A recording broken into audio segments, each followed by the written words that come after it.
So you were saying that by and large, women are too agreeable to get the pay rises they deserve? No, I'm saying that that's one component of a multivariate equation that predicts salary. Is gender equality a myth? I don't know what you mean by the question. Men and women aren't the same, and they won't be the same. If it means equality of outcome, then almost certainly it's undesirable. That's already been demonstrated in Scandinavia, because in Scandinavia... What do you mean by that?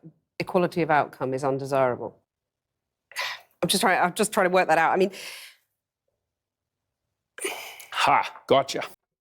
All right, welcome everyone. Today we're doing a reaction of an interview by Cathy Newman to Jordan Peterson.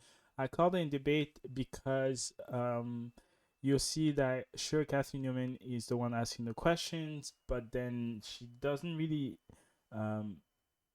agree with the answer, so it kind of turns out to be a sort of a debate. That's why we're reacting to it.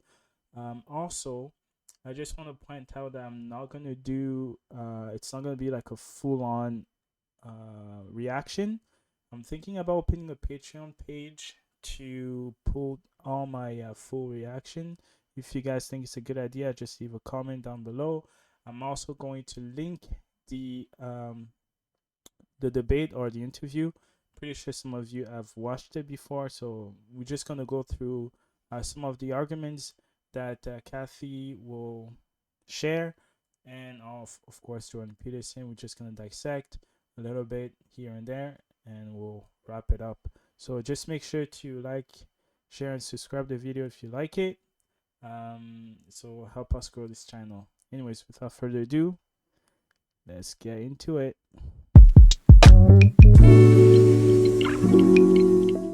It's no more divisive than the fact that YouTube is primarily male and Tumblr is primarily female. Isn't it? Tumblr is primarily female. Right, you're just saying that's the way it is. Well, I'm not saying anything. It's just an observation that that's the way it is. You'll see this throughout the interview where she's trying to put words into Jordan Peterson's mouth, and as a professional, obviously he's a professional, a psychologist, clinical psychologist, and pretty much his job is to observe, collect data, and then publish. So a lot of time, she's kind of used to, hey, I'm talking to someone, I'm asking their opinion, and she's used to getting people's opinion. But in this case, that doesn't fit, because you're talking to a professional. He's giving you professional answers, so you can't really attack the person. You're kind of attacking the whole field in itself. So if you want domination, no, you never say women wants to dominate. Is that what you're saying? No, I'd say women who have had their relationships impaired, their relationships with men impaired, and who are afraid of such relationships will settle for a weak partner because they can dominate them. But it's a suboptimal solution. Do you think that's what a lot of women are doing? I think there's a substantial minority of women who do that. And I think it's very bad for them. They're very unhappy. It's very bad for their partners, although the partners get the advantage of not having to take any responsibility. But what gives you the right to say that? I mean, maybe that's how women want their relationships, those women. I mean, you're making these vast generalizations. I love the answer that he's going to give to her. I'm a clinical psychologist. Right, so you're saying you've done your research and women are unhappy dominating men. I didn't say they were unhappy dominating men. I said it was a bad long-term solution. Guys, it's so important to listen when someone speaks, because when you don't listen, then you come to false accusation and assumption, and the conversation just doesn't go anywhere. It's just bad. It's just very bad. Why should women be content I'm not not saying to that get they to the should top? put up with it. I'm saying that the claim that the wage gap between men and women is only due to sex is wrong. And it is wrong. There's no doubt about that. The multivariate analysis have been done. So I can give you an example. You keep on talking about multivariate analysis. Let me give you an example. I'm saying that 9% pay gap exists. Yeah. That's a gap between men and women. I'm not saying why it exists, but it exists. Now, if you're a woman, that seems pretty unfair. Yeah, and she's right on that. It does exist. And she's not saying why, but she's saying it exists. If a woman looks at that, yes, it does look unfair. but it is critical for that woman in particular to look at why, so she doesn't fall underneath the crack and get underpaid.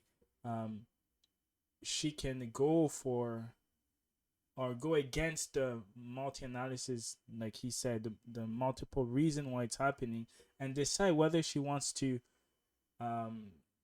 sacrifice this or sacrifice that. Whether you're a man or a woman, to be at the top you have to sacrifice some things regardless of your gender. You have to. So if you're a woman and you look at that study and it's shocking and you don't want that to happen to you, then you have to look at in detail, why is it happening, and do I sacrifice this, do I sacrifice that, yes, no, and eventually it's going to lead you to something that either you want or something that you don't want, or a pay that you want or pay that you don't want. So it depends on you. You have to say why it exists. But do you agree that it's unfair? If you're a woman... Not necessarily. And on average, you're getting paid 9% less than a man. That's not fair, is it? It depends on why it's happening. I can give you an example. Okay. There's a personality trait known as agreeableness. Agreeable people are compassionate and polite.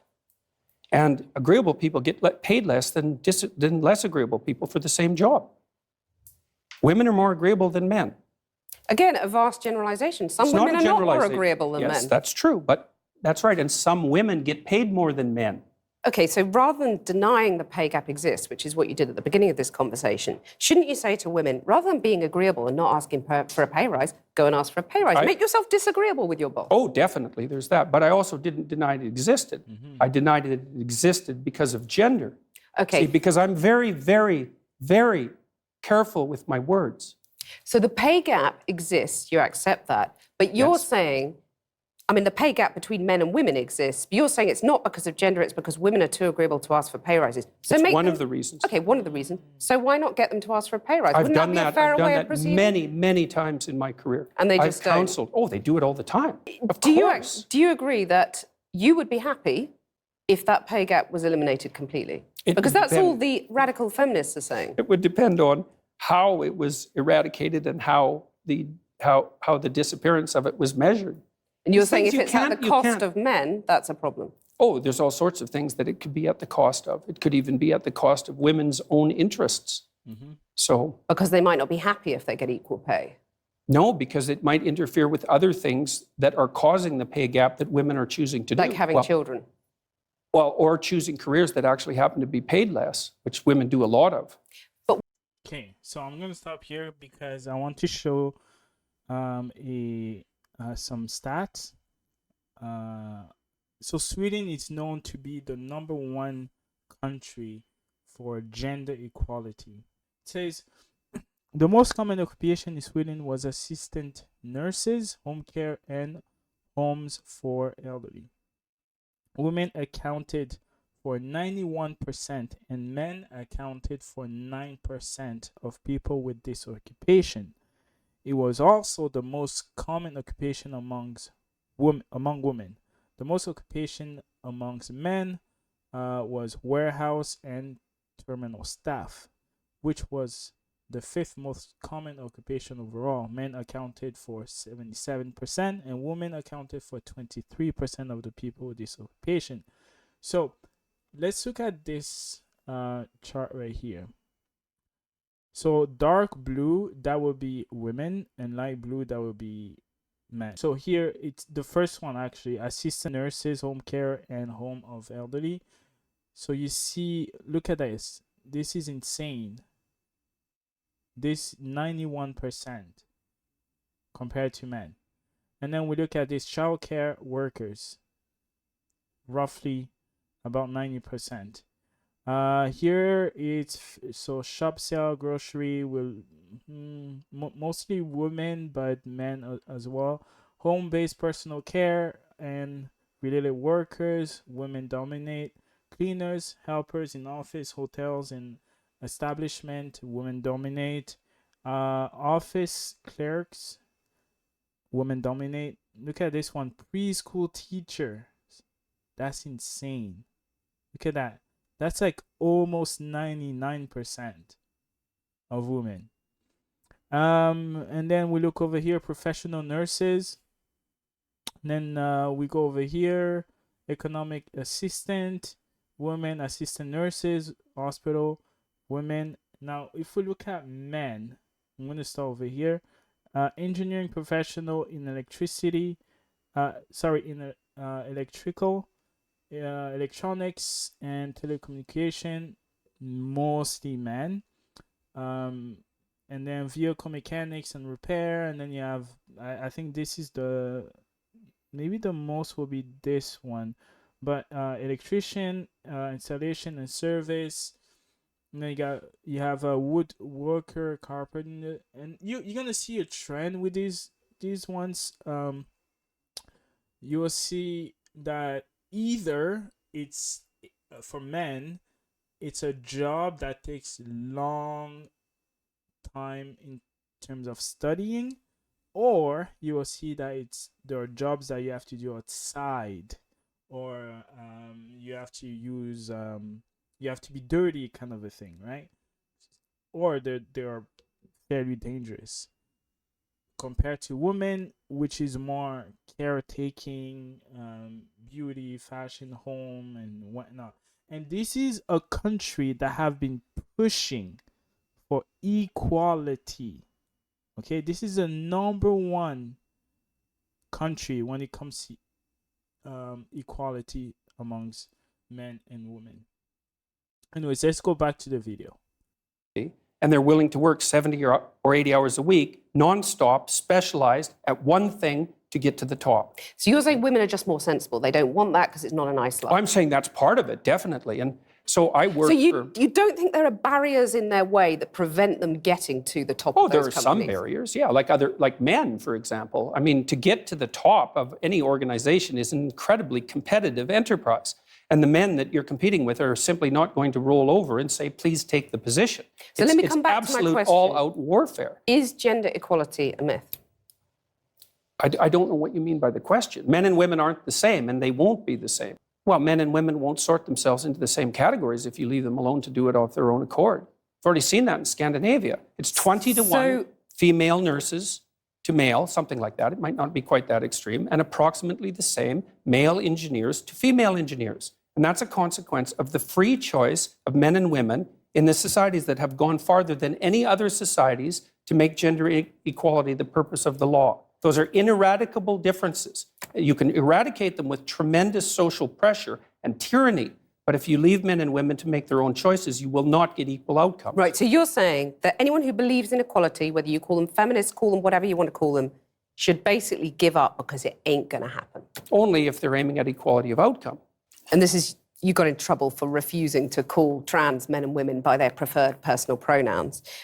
No, that's not actually true. I got in trouble because I said I would not follow the compelled speech dictates of the federal and provincial government. I actually never got in trouble for not calling anyone anything. Right. That didn't happen. You wouldn't follow the change of law, which was designed not to once outlaw it was law. discrimination. No. Well, that's what they said it was designed to do. Okay, you cited freedom of speech in that. Why should your right to freedom of speech trump a trans person's right not to be offended? Because in order to be able to think, you have to risk being offensive. I mean, look at the conversation we're having right now. You know, like you're certainly willing to risk offending me in the pursuit of truth. Why should you have the right to do that? It's been rather uncomfortable. Well, I'm very glad I put you on the spot. Well, I'm very glad that I have exercised my freedom of speech. You get my point. It's like you're doing what you should do, which is digging a bit to see what the hell's going on. So and that is what you should do. But you're exercising your freedom of speech to certainly risk offending me. And that's fine. I think more power to you as far as I'm concerned. Except you haven't sat there and... I'm just trying to work that out. I mean... Ha, gotcha. You have got me. You have got me. I'm trying to work that through in my head. Yeah. It took a while. It did, yeah. It took a while. You have voluntarily come into the studio and agreed to be questioned. Mm-hmm. A trans person in your class has come to your class and said they want to be called That's never happened. And I would call them she. Well, except you've also called trans campaigners authoritarian, haven't you? I mean, isn't that Well, grossly only in the insen- broader context of my claims that radical leftist ideologues are authoritarian, Yes, which but they are. You're saying someone who's trying to work out their gender identity, who may well have struggled with that, had quite a No tough doubt time have over the struggled years. with it, yeah. You're comparing them with, Chairman Mao. When you talk about this specific topic, it's so important to make the distinction between a movement and an individual.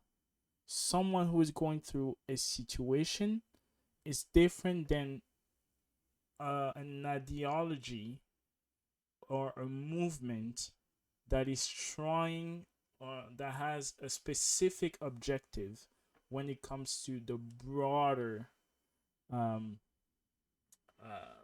I guess society.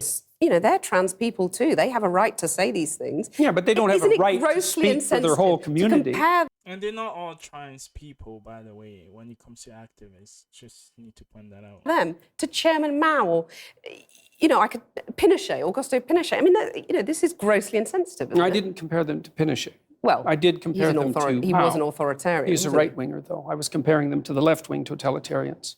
And I do believe they are left-wing totalitarians. Under Mao, millions of people died. Right. I mean, there's no comparison between Mao and a trans activist, is there? Why not? Because trans activists aren't killing millions of people? The philosophy that's guiding their utterances is the same philosophy. The consequences are... Not yet. You're saying that trans activists could lead to the deaths of millions of people? No, I'm saying that the philosophy that drives their utterances is the same philosophy that already has driven us to the deaths of millions of people. Okay, tell us how that philosophy is in any way comparable. Sure, that's no problem. The first thing is that the philosophy presumes that group identity is paramount. That's the fundamental philosophy that drove the Soviet Union and Maoist China. And it's the fundamental philosophy of the left-wing activists. It's identity politics. It doesn't matter who you are as an individual. It matters who you are in terms of your group identity. You're just That's saying these murderous. things, though, to provoke, aren't you? I mean, So, guys, I'm going to end the video here. Anyways, to go on for a little bit. But those are... I think I covered the main part of this debate. So just make sure to like and subscribe one more time. Help us grow this channel, and I'll see you guys on the next one.